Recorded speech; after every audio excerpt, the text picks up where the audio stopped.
돈을 만들어낼 곳이 어디냐. 아까 이야기했던 이제 증세는 안 되니까 네. 폭발적 성장 말고는 이 문제를 해결할 수 있는 방법이 없어요.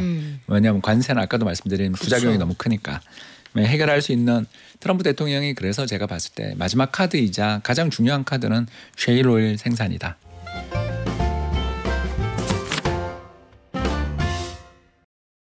여러분 요즘 자산 시장은 그때그때 달라요. 어제 금 최고가라고 말씀드렸는데 하루 자고 났더니 또 조정이 됐습니다. 국제유가가 팍팍 올라간다고 말씀드렸는데 트럼프 대통령이 증산 이렇게 얘기했더니 또 빠지네요. 이거 어떻게 될까요? 환율이 하루에 20원씩 왔다 갔다 하는 그런 세상입니다. 이럴 때 어떻게 투자하면 좋을지 프리즘 투자자문 홍춘욱 대표에게 물어볼게요. 안녕하세요. 네, 안녕하세요. 네, 박사님. 미국채 10년물 금리가 좀 내렸는데 간밤에 재미있는 인터뷰가 하나 있었어요. 스콧 베센트 미국 재무부 장관이 인터뷰에서 이런 얘기를 하더라고요. 아니 그 인터뷰하는 그 사람이 질문을 던졌어요. 금리 내린다고 자꾸 얘기하시는데 경제지표나 연준의 입장을 보면 금리 안 내려갈 것 같은데요. 이랬더니 재무부 장관이 우리 대통령이 얘기한 그 금리 내린다의 그 금리는 기준금리 아니고 10년물 국채금리입니다. 이렇게 얘기를 하는 거예요. 일단 이 얘기가 맞는 거예요? 네, 이제 대부분의 국채를 10년짜리를 발행하기 때문에 최근에는 이제 단기 국채를 발행을 많이 했는데 대체로 미국 국채 기준은 제일 발행량이 많은 10년이고요. 10년 국채 금리에 연동되는 가장 중요한 금리가 바로 주택담보대출금리입니다.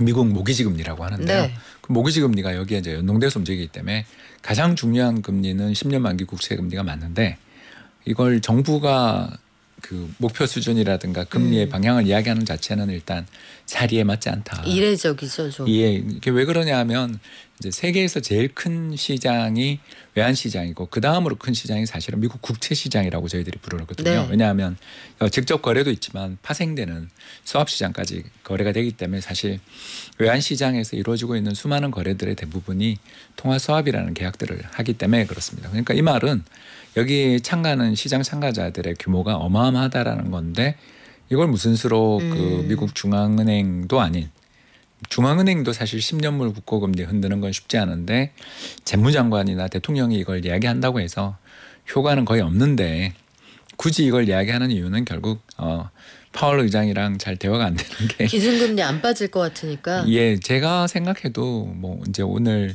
저녁 밤에 이제 미국 고용지표가 나오겠지만 네. 고용지표 앞두고 나오는 여러 가지 지표들이 되게 좋아요. 그렇기 때문에 이번에도 한 15만 명 이상 신규 고용이 나온다라면 이게 1년이면 180만 명.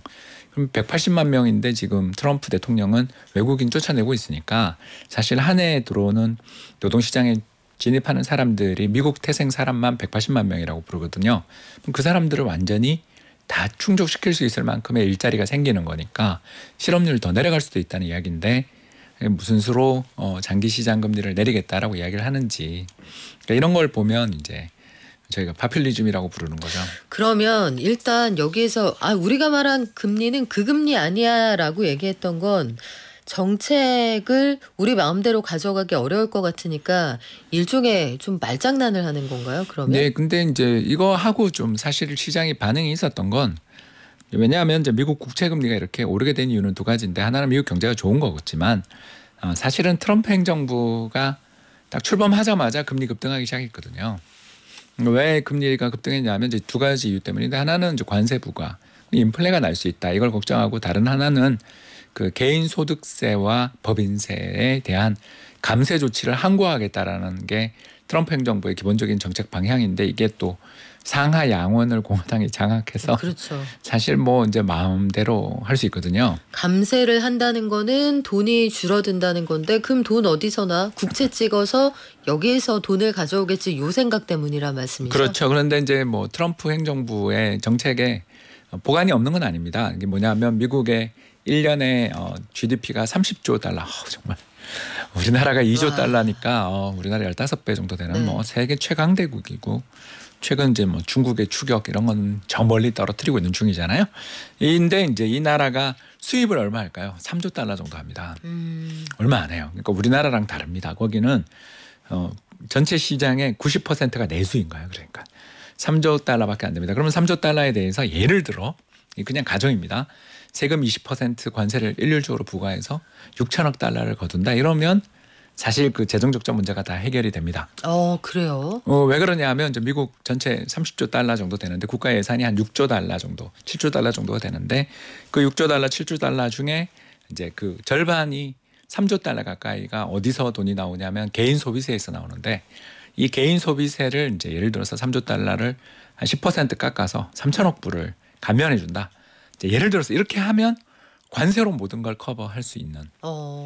예, 그렇기 때문에 이제 트럼프 행정부의 보관은 전체 세수의 49%를 차지하는 개인 소비세를 감면해줘도 세금만 관세만 인상할 수 있으면 우리는 다 돼. 트럼프는 다 생각이 있구나. 예, 그런데 이제 우리가 그쵸. 그 말을 들으면서 저기 그 수입 관세라는 게 그렇게 매기기가 쉽지 않은 게 지금까지 미국이 평균 그 관세율을 2% 정도로 운용했던 이유가 결국 인플레이션 문제 때문이고 그쵸. 또 더 나가서 사람들의 생계라는 건 결국 실질 임금에 이게 좌우되잖아요. 그죠? 그러니까 거기에 신규 일자리를 곱하면 이게 개인 소비의 여력입니다. 그런데 인플레가 발생하면 임금이 깎이는데 과연 사람들이 해외에서 수입된 상품을 그렇게 옛날처럼 살 것인가? 그렇죠. 또 더 나가서 미국에서 메이드 인 USA 상품이라도 사줄 것이냐? 사야 세금을 내죠. 그렇죠. 예, 그러니까 이 두 가지 문제들에 대해서는 전혀 생각하지 않은 이제 단순 산수 계산이니까 저희들 표현으로는 트럼프는 계산이 있는데 그 계산이 빗나갈 것 같아요라고 저희들 경제 분석가들이 그래요? 그렇게 예측하는 거죠. 아니 지금 그래서 완전히 초기잖아요. 그 트럼프 대통령이 정말 하고 싶은 이야기 다 하고 정책 방향이 아직까지 뚜렷하진 않은 상황인데 스콧 베센트 재무장관의 말을 좀 주목해서 본 건 그럼에도 불구하고 굉장히 다양한 변수가 맞물려서 나타나는 게 금리라는 현상이지만 그럼에도 불구하고 국채 발행 물량을 조절하는 건 미국 재무부가 할 수 있잖아요.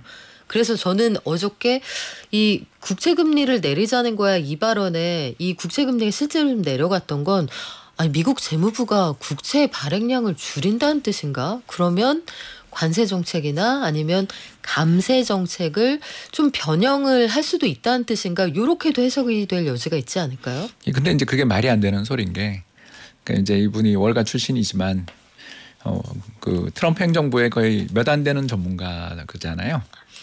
그러니까 이제 그 분야의 전문가라고 할 수 있는 사람이 네. 이분이 거의 유일하기 때문에 이분을 저희가 이제 계속 이렇게 쳐다보는 건데 이제 저희들도 이분도 오염됐구나 이렇게 이제 보는 이유가 미국의 재정 적자가 GDP에 얼마 정도가 나오냐면 6% 정도. 지금 미국이 재정 적자가 5경 원이 넘었죠. 예, 그러니까 뭐 이제 그 여러 가지 이제 측정하는 방법이 있지만 우리가 30조 달러 중에서 6%니까 한 2조 달러 정도 적자가 나는 거니까 네. 2조 달러니까 이제 거기 환율 1,500원 곱하면 그러니까 누적된 적자 규모나 맞아요. 이런 것들이 네. 어마어마한데 참고로 이제 트럼프 행정부 초기였던 말기였던 2020년에는 GDP에 이제 15% 적자를 냈었는데요. 단위가 다릅니다. 엄청나네요. 단위가 네. 다릅니다. 그래서 그때는 이제 코로나 때니까 이해가 되지만 문제는 바이든 행정부가 집권한 2022, 23, 24년에도 마찬가지로 계속 GDP의 6에서 7% 재정 적자를 내서 이 3년치만 GDP 20% 이상의 재정 적자를 냈으니까 6조 달러. 그러니까 한 해 총 예산만큼을 지금 3년 만에 적자를 낸 나라예요.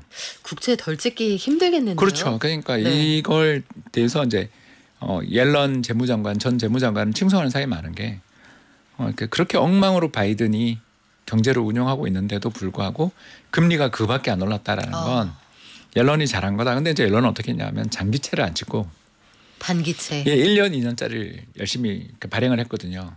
왜 그랬냐면 그 사람은 앞으로 곧 금리가 인하될 테니까 요거 롤오버가 될 때 이제 만기가 1년 지나면 그쵸. 만기가 돌아오잖아요. 그러면 그때 금리가 내릴 거야라는 계획을 갖고 했는데 안 내리니까 지금 파월이 제가 봤을 때 올해 금리 안 내릴 수도 있다라는 생각을 다 하잖아요. 그러면 옐런 재무장관처럼 하면 안 되는 거죠. 그러니까 이 신임 재무장관님 베센트 재무장관이 얼마나 이 자리에 계실지는 제가 모르겠습니다만 이번 말씀에 이제 계획은 결국 저희가 이제 늘었을 때는 재정 긴축을 한다는 뜻인가? 이렇게 생각되는데 작년에 이미 만들어진 국회에서 작년 9월에 네. 올해 예산안은 이미 통과가 됐는데 올해도 재정 적자가 엄청난 한 GDP 7% 정도로 예상되는 적자 재정을 이미 꾸려가고 있는 네. 중이니까 그러면 이 추세대로 되면 미국의 국가 부채는 지금 120%가 아니라 계속 팍팍팍 GDP의 120%가 아니라 계속 매년 늘어난다라는 건데 이 부채 예산을 해결하는 방법이 증세가 아니면 경제 성장을 폭발적으로 달성하는 것 이거밖에 없지 않습니까? 그렇죠. 그거 말고는 없잖아요. 네. 그런데 이제 증세는 안 한다 했으니까.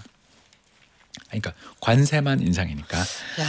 그래서 제가 봤을 때 이 트럼프 대통령의 관세 인상이 단순 위협이라고 보기 어려운 이유가 미국 정부가 짊어지고 있는 국가 부채 문제를 해결하는 데 있어서 더군다나 옐런 의장처럼 전 연준 의장이자 노벨상 수상자의 저 부인이시잖아요. 그리고 전 샌프란시스코 연은 총재셨고, 그러니까 이렇게 굉장히 명망 있는 분이 있을 때는 그래 미 연준이 앞으로 금리 인하할 거니까 믿어보자 이런 게 좀 되지만 트럼프 행정부에서는 일단 대통령이 사고치고 다니고 있는데 재무장관 따위가 사실 이 사람은 뭐 아무것도 아니잖아요. 시장의 신뢰를 얻는 게 그만큼 쉽지 않을 거다 이런 말씀인데 말씀 듣고 보니까 트럼프 대통령이 이야기하는 관세 카드가 정말 여러 가지 의미에서 꽃놀이패인 게 우리가 내려면 낼 수밖에 없잖아요. 근데 그 상황에 만약에 멕시코, 캐나다가 국경 문제를 해결 못하면 돈이 들어오는 거고 국경에서 불법 이민자랑 펜타닐 문제가 해결이 되면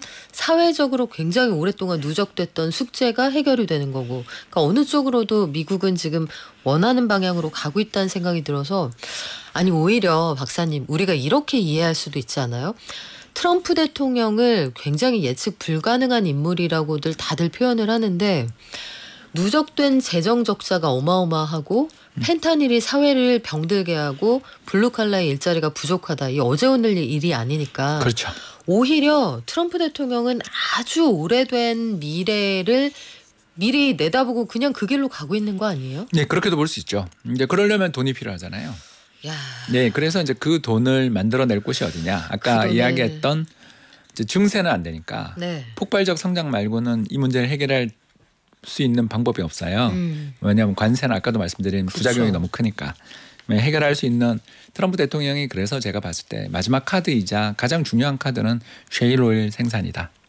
이렇게 이제 보는 거죠. 그래서 끊임없이 증산을 이야기하고 그렇습니다. 그쪽에서 공급을 하면서 물가를 낮추고 그쪽 산업군이 잘 그렇죠. 되고. 특히 이제 제가 셰일 오일에 대해서 주목하는 이유가 사실 그 바이든 행정부 초반에 이제 그 시작하던 시기에 어떤 그 리그 카운트, 그러니까 셰일 오일 새로 뚫는 숫자들 이런 것들 보면 굉장히 한 600개, 700개씩 계속 뚫었는데 지금 한 400개까지 줄었거든요. 이게 왜 그러냐면 국제 유가가 일단 요새 안 좋고요. 두 번째는 바이든 행정부의 셰일 오일에 관련돼서 여러 가지 환경 문제들을 고려해서 그렇죠. 예, 그 오클라호마 근처가 이제 퍼메인 분지라고 해서 세계 최대의 그 셰일 오일 생산 지역인데 거기 경상도만한 분지가 있습니다. 예, 거기가 이제 바둑판처럼 네. 그러니까 항공 사진 보시면 이게 거대한 바둑판이다라는 생각이 들 정도로 어마어마한 천공을 하고 있는데 이제 문제가 그 옆이 바로 옆이 오클라호마인데 그 오클라호마 시티의 지진 발생 빈도가 10,000배 정도 늘었다. 그 시추하고 그거하고 연결이 돼 있다는 주장은 사실 끊임없이 있었잖아요. 그동안. 뭐 거의 인과관계에도 밝혀져 있죠. 그 시추를 하는 과정에서 계속 이제 프래킹. 집안을 건드리게 그렇죠. 되니까. 집안을 건드려서 그 안에 있던 가스나 기름을 이제 뽑아내는 거니까 강한 압력을 주는데 어찌 지진이 생기지 않겠습니까? 그럼에도 불구하고 계속 그거 하겠다는 거 아닙니까? 그렇죠. 미국은? 특히 펜실베니아 인구 밀집 지역인 펜실베니아를 이번에 와. 선거에서 이긴 게 네. 거기서 드릴 베이비 드릴 했잖아요. 그렇죠. 그러기 때문에 여기서 이제 생산을 하겠다라는 거고요. 더 나가서 이런 미국의 셰일 오일 생산이 활성화되기 시작하면 이 옥수수나 각종 여러 가지 그 바이오 에탄올, 바이오 디젤용으로 재배되던 그런 기름으로 전환되기 위해 생산되던 원유재 그 농작물이 농작물 재고가 증가할 가능성이 높아지는 거고요. 이거 그동안 중국에 팔았잖아요. 돼지 사료 같은 것들로. 이 콩깻묵들 팔았습니다. 그러면 이거 어떻게 해요? 공급 과잉이 생길 가능성이 있고요. 그리고 공급 과잉이 생기게 되면 당연히 전 세계 농산물 가격은 하락하면서 인플레이션은 좋지만 이제 대신 그 농장주들이 큰 목소리를 내는 저희들끼리 이제 네. 바이오 연료에 대한 굉장히 강한 로비력을 가지고 있는 주들은 이제 싫어하겠죠. 그러나 이제 트럼프 대통령은 자기가 압승했으니까 뭐 몇 개 주 정도 넘겨도 돼. 대신 인플레이션만 잡으면 곡물 가격 안정시켜서 인플레이션만 잡으면 나는 나를 지지했던 그 소득 하위 계층들이 지지를 했으니까 네. 그 사람들의 실질 생계비를 떨어뜨리면 문제는 해결돼라는 보관을 가지고 이제 셰일 오일 생산 증산을 계속 이야기하는데 이제 문제가 대통령 당선 전부터 이제 지금 벌써 2달이 당선으로 지났는데 거의 그 새로운 신규 착공이 발견되지 않고 있어요. 생각보다 지금 경로대로 못 간다는 얘기인데 그럼요. 우리가 작년에 미국을 철석같이 믿고 투자할 수 있었던 2가지 이유가 하나는 전 세계 돈이 그냥 다 미국으로 가요. 인공지능 이런 거 미국밖에 없으니까. 다른 한 가지는 미국은 경제 지표나 이런 게 뭐 다 좋아. 근데 이게 더 나빠질 것 같지가 않아. 금리가 높아도 이런 믿음이 있었잖아요. 맞습니다. 올해는 그러면 계속 믿고 투자해도 될까요? 그래서 저는 좀 미국 주식에 대해서는 이제 작년보다는 올해 좀 조심해야 저는 된다. 좀 조심하자 쪽에 입장을 가지고 있는 게 약간 이제 그 자전거 보는 기분이 드는 거죠. 그러니까 끊임없이 달려야 되는데 가장 이제 중요하게 생각하는 트럼프 대통령의 첫 번째 바퀴는 반이민, 뭐 반세계화 네. 이쪽 바퀴고 뒤에 바퀴는 인플레이션을 이렇게 하면서도 나는 인플레를 억제할 수 있어. 나는 이 2가지 바퀴가 정책의 핵심인 것 같은데 첫 번째 바퀴는 일단 하고 있는 중인데 문제가 이제 뒷바퀴에 바람이 빠지면 이게 앞에 바퀴에 돌아가던 문제들이 경제 전체 인플레이션을 유발할 수도 있기 때문에 이거에 대해서 우리가 된다 안 된다를 지금 말씀드릴 수가 없는 이유가 왜 그러냐면 앱슨 모바일을 비롯한 전 세계를 지배하고 있는 그 거대한 석유 메이저 기업들 그리고 더 나가서 미국의 셰일 오일 기업들은 최근 한 5년간 자본 투자를 굉장히 줄여왔어요. 왜 자본 투자를 줄였냐면 친환경으로 바이든 행정부 때 다 돌아섰고 더 나가서 미국의 실제로 태양광이라든가 풍력 발전의 채산성이 기름을 돌려서 떼는 화력 발전소보다 일부 지역을 중심으로 해서는 좋아졌군요. 이제 저희들끼리 이제 그 그리드 역전이 이제 벌어지기 시작했다라고 부르는 현상들이 벌어지고 있는데요. 그러니까 그만큼 태양광 패널 가격이 내려갔다는 이야기죠. 중국산이긴 합니다만 그렇죠. 그런 중국산 태양광 패널이 너무 가격이 싸니까 그걸 활용해서 하면 심지어 텍사스라든가 캘리포니아는 여름에 피크 시간에 그렇죠. 마이너스 전력 요금 이야기 들으셨을 겁니다. 해 쨍쨍 뭐 하루 종일 발전이 그러니까 가능하니까. 이제 그 ESS를 통해서 전력을 비축하는 것조차 이제 불가능할 정도로 전력 생산량이 너무 많아지니까 너무 넘쳐가지고. 그러면 그때 에어컨을 쓰는 사람한테 보조금을 주는. 전기 좀 많이 쓰세요. 저희가 돈 드릴게요. 이렇게요. 예, 그렇습니다. 실제로 야. 벌어지고 있는 일입니다. 그 정도로 에너지가 일부 주는 풍족한 상황이거든요. 그런 상황에서 이 정책에 그 산유업계가 반응을 하려면 해라라고 한다고 해서 대통령이 하라고 한다고 해서 CEO가 우리 주주들이 그거 싫어하는데 그럼 끝이잖아요. 그렇지 않습니까? 그러니까 그렇군요. 그 바이든 행정부가 IRA 법 혹시 기억나실지 모르겠습니다만 인플레이션 감축법 해서 뭐 삼성전자한테 10조를 주네, TSMC는 11조를 줬네 그랬던 거 기억나시죠? 그 보조금을 주니까 우리나라가 한 해에 300억 불 정도가 미국에 직접 투자됐다는 거 아세요? 맞아요. 그러니까 우리나라 대규모 직접 투자가 다 미국에 집중되고 있는 이유가 바이든 행정부가 준 이 인센티브 보조금 때문이었는데 트럼프 대통령도 그렇다면 에너지 생산을 위해서 더 낮은 비용과 가격으로 에너지를 더 생산해서 태양광 그가 그렇게 싫어하는 신재생 에너지 발전 비용보다 낮춰줘야 이게 되는데 그렇게 낮춰지면 기름 생산하는 회사는 적자가 나니까. 그렇죠. 그러니까 이 딜레마 문제를 야. 해결해야 되는. 트럼프의 역설이네요. 친환경을 미화했는데 친환경이 더 싸고 심지어 이게 채산성이 좋아서 기존의 전통 에너지 업체들이 이미 그쪽으로 많이 넘어갔다는 거 아니에요. 그리고 그 설비 투자를 다 삭감했어요. 그리고 기존에 있었던 기름 광고 있지 않습니까? 네. 이제 셰일 오일 천공했던 뚜껑 부분을 닫았어요? 다시 열어서 거기 한 번 더 재가공하는 방식으로 기름을 뽑지 신규 유전 개발에 열의가 없는 거죠. 새로 구멍 안 뚫는다 이런 얘기군요. 예, 그렇습니다. 특히 그 전 세계적으로 보더라도 이스라엘 앞바다에 세계 최대 규모의 그 가스전이 발견이 됐지 않습니까? 우리 대한고래는 안 됐지만 그 왜 거기만 그렇게 중동 근처로만 가야 기름이 나오는지 저도 모르겠습니다만 이제 거기 같은 그러니까 거대한 유정의 개발들이 지금 또 가이아나라는 지역에서 또 어마어마한 유정이 발견됐지 않습니까? 네. 그래서 세계 최대의 유전 또는 생산을 하고 있는 베네수엘라 그쪽 가동률이 그렇게 낮은데도 불구하고 다른 데서 속속 유정들이 발견되는 거 보니까 전 세계 메이저 기업들, 석유 메이저 기업들은 투자에 좀 여리가 없는 상황이다.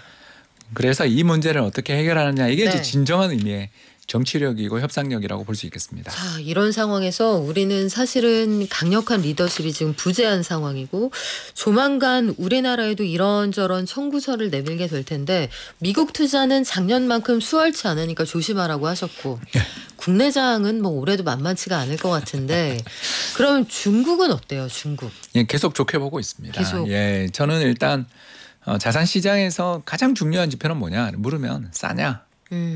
그래서 기업 가치가 어떠냐라는 것을 제일 물어볼 수밖에 없는데 참고로 이제 미국의 PBR 주당 순자산 가치 대비 주가 배율이 얼마냐면 5배 반 정도 됩니다. 5배 반이요? 그러니까 주당 10,000원 정도의 자본을 들고 있으면 와. 이 회사 주가가 55,000원 정도. 우리나라 한 배만 넘었으면 하는 우리 회사가 0.8배. 수두룩한데. 예, 우리는 네. 평균이 0.8배. 삼성전자, 뭐 SK하이닉스 평균.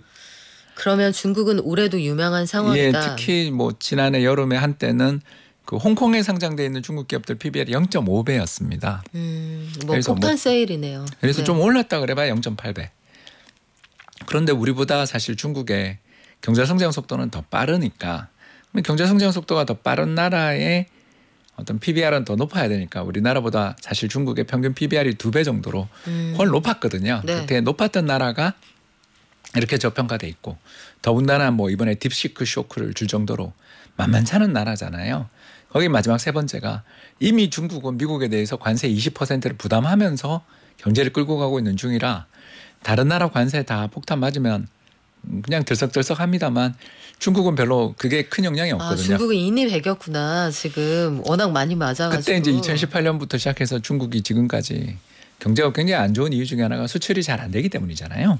물론 이제 그 우회로로 네. 베트남, 멕시코를 또 뚫었지만 이번에 또 이렇게 되는 거고요. 그렇기 때문에 중국에 대해서는 아무런 기대가 없는 반면 미국의 경제 성장에 대해서는 굉장히 높은 기대가 있는데 이 높은 기대가 아까 만만치 않을 거다. 딥시크 쇼크 같은 일이 하나만 더 벌어져도 브레이크가 걸릴 수 있는 그 위험이 있을 때는 제가 늘 하는 이야기 있잖아요. 미국 주식은 이제 전체 시장 비중대로 사고 네. 나머지 우리가 좋아했던 여러 가지 다른 나라도 많이 샀다라면 그 비중을 한국이나 중국에도 조금 줄 때가 되는 거 아니냐. 중국 투자는 어떤 방식으로 하시는 게 제일 좋을까요? 저는 뭐 제일 편한 게 한국에 상장돼 있는 ETF. 그래서 뭐 대표적인 게 항생테크라든가 아니면 CSI 300 지수 같은 마음에 드시는 걸 하시면 되겠고요. 저는 네. 개인적으로는 항생테크도 좋아합니다. 자, 끝으로 금 얘기요. 금은 항상 작년부터 홍 대표님께서 금 투자가 지금은 유망합니다라는 말씀을 많이 해주셨는데 이미 사상 최고치, 뭐 간밤에 좀 조정이 있었지만 한 돈에 60만 원이 넘어요. 금반지가. 이 질문을 왜 하나 했어요. 네. 아니 이럴 때 어떻게 지금 저는 금이 없어요. 이런 분들은 지금이라도 저는 어제 팔았습니다. 아 파셨구나. 예, 이제 애기들 그 돌반지 네. 이번에 그 금거래소 뭐 이런 데들 많잖아요. 그래서 그렇죠. 시원하게 팔고 났습니다. 그랬더니 간밤에 좀 빠졌다 그래서 약간 기분이 좋은 상태고요. 왜 아니, 팔았냐? 혹시 미래에서 오셨어요? 아니요, 전혀 아닙니다. 네. 왜 팔았냐 하면 우리나라 언론에 모두가 금 이야기를 할 때는 일단 한번 조정은 오고 또는 저 그 돈을 들고 이제 저희 애기 또 대학교 등록금도 내야 되고 해서 산 자, 겁니다. 금을 팔아서 우리 홍춘욱 대표님이 어디다 투자했느냐 이게 중요한데 등록금 내고 남은 돈은 어디다 투자하셨어요? 예, 미국 국채도 샀고 중국 주식도 샀습니다. 미국 국채 지금 들어갈 만합니까? 예, 왜냐하면 아까 제가 잠깐 베센트 저 장관 이야기도 했지만 제가 이야기한 게 이게 월가의 컨센서스예요. 그래서 이 사람들을 못 믿겠다 해서 금리가 저렇게 오른 거거든요. 근데 이제 우리가 다 이야기하는 것처럼 채권 시장의 참가자들은 전부 다 팔짱을 끼고 있어요. 저희 되겠어? 그러다가 약간만 좋은 일이 있으면 금리가 빠지지 않겠습니까? 네. 그러니까 이제 중국을 작년에 우리가 바라보던 시각과 비슷한 거죠. 금리가 빠진다는 건 채권 가격이 올라간다는 거고. 예, 그래서 네. 중국에 대해서 그렇게 비관적이다가 한번 뭐 경기 부양하니까 바로 오르잖아요. 네. 그런 우리 것처럼. 작가님이 엔화 투자는 해도 되는지 궁금하신 분. 저는 N은 되게 좋아합니다. N 투자 아직 늦지 않았다고 합니다. 오늘 말씀 여기까지 드릴게요. 지금까지 프리즘 투자자문 홍춘욱 대표와 함께했습니다. 고맙습니다. 감사합니다.